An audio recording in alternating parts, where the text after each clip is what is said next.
Welcome to episode 350, John Paulson, The Greatest Trade, The Greatest Collapse. This is an outline of episode 350. There are two reasons why we study John Paulson. First, he's famous for the greatest trade ever, betting against the subprime mortgage and earning his firm $20 billion. Second, he's famous for his fantastic collapse since 2010, when 90% of his customers flee from him. Let us meet John Paulson. Talk about housing. As someone who saw the cracks in U.S. real estate and mortgages, what is your view now? Carl, you know, when we took a long-term view, even in 06 and 07, when we looked at the housing market. We looked at housing trends over a 30 or 50-year period. And what we noticed is that, you know, housing is a cyclical area. There's periods of time when it goes up and periods of times when it goes down. When we averaged that time frame out, it's more or less 7 years. 7 years up, 7 years down. Very similar to the Bible, 7 years of feast, 7 years of famine. We thought we were at a peak in 2006, and that's why we went short the housing market. And now we believe the housing market is bottomed, so we wanted to go long. John Paulson was born in New York City in 1955. His father is of French, Norwegian, and Ecuadorian origin. His mother is Jewish. In 1978, he graduated valedictorian from his class at NYU and received a scholarship to study at Harvard Business School, where he was a Baker Scholar, the top 5% of his graduating class. His first job in Wall Street was at Boston Consulting Group. He also worked at Bear Stearns. In 1994, after working 14 years in Wall Street, he founded his own hedge fund, Paulson Company, with $2 million and one employee. He was 39 years old. Now he made history with The Greatest Trade Ever. It is the name of a book by Gregory Zuckerman. Greatest trade ever, or was it not? Well, you know, that's a very good question. First of all, nobody ever heard of John Paulson before that trade. And of course, we're talking about the trade where he shorted the subprime mortgage market and ended up making something like $20 billion. It was an enormous profit. But prior to that, for years, I think 20, 30 years, John Paulson was a very much an unknown hedge fund manager, maybe managing about $100 million, which is quite small by any hedge fund standards. And then he had this brilliant idea, really a genius idea. He decided to short the subprime market because he saw that real estate, like many people saw that real estate was getting highly speculative.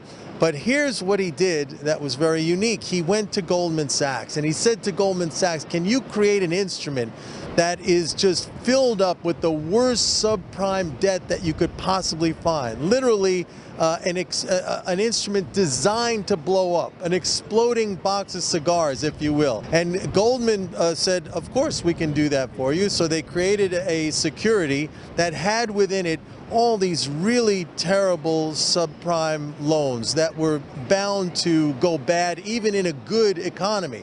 And then what Goldman did was because you needed a counterparty, in order for them to have that, you needed another side to the trade. So Goldman went to some of its clients that happened to be very unsophisticated foreign banks, some German Landesbanks and things of that nature. And Goldman said to these institutions, this is a great instrument. This is very diversified. This is a low-risk security. It gives you a high rate of interest. So, of course, these banks and these institutions, they bought it. But Goldman knew full well that the instrument was designed to blow up. How do we know this? Because in the end, Goldman was accused of fraud, and they admitted, yes, we committed a fraud in the marketing of this instrument. It allowed Paulson to make his huge bet, but it was a totally rigged bet. It was designed to blow up. According to my research, John Paulson's trade was the second greatest trade in Wall Street. The greatest trade belongs to Jesse Livermore in 1929, who shorted the stock market and made $100 million, equal to $14 billion today. In 2010, he set another hedge fund record by making nearly $5 billion in a single year. Then disaster struck, and his customers were fleeing his fund after abysmal results. You know, the question was, is John Paulson really a great hedge fund manager? Does he understand the markets? And his performance since that rigged bet has been horrendous. He's lost something like 50 or 60% of his clients' money. He's done everything wrong. He bought gold at the top.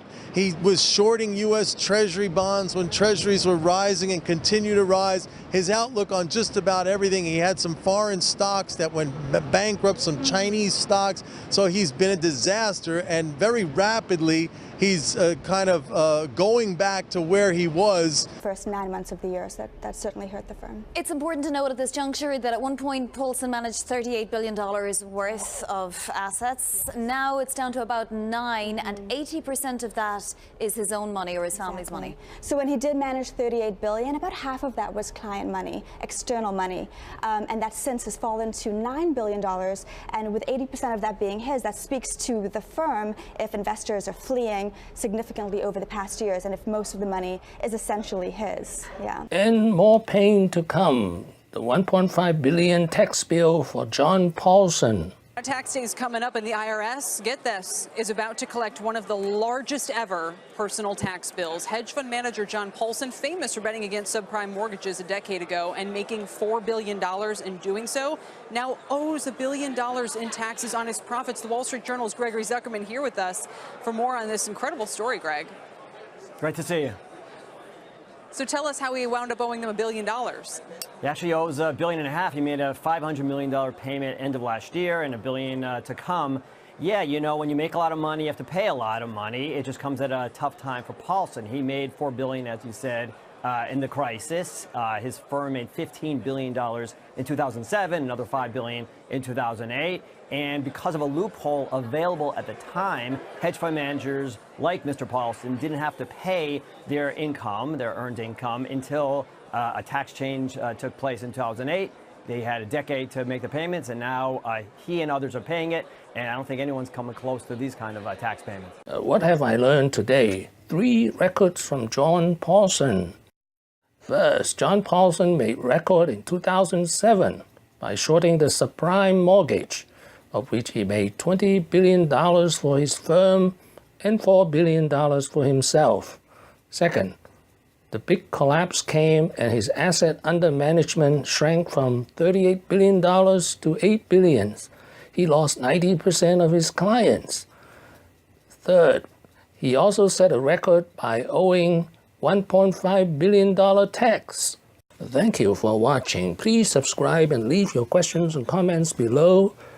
My next video will be John Paulson, 10 Lessons. Wishing everyone peace and prosperity.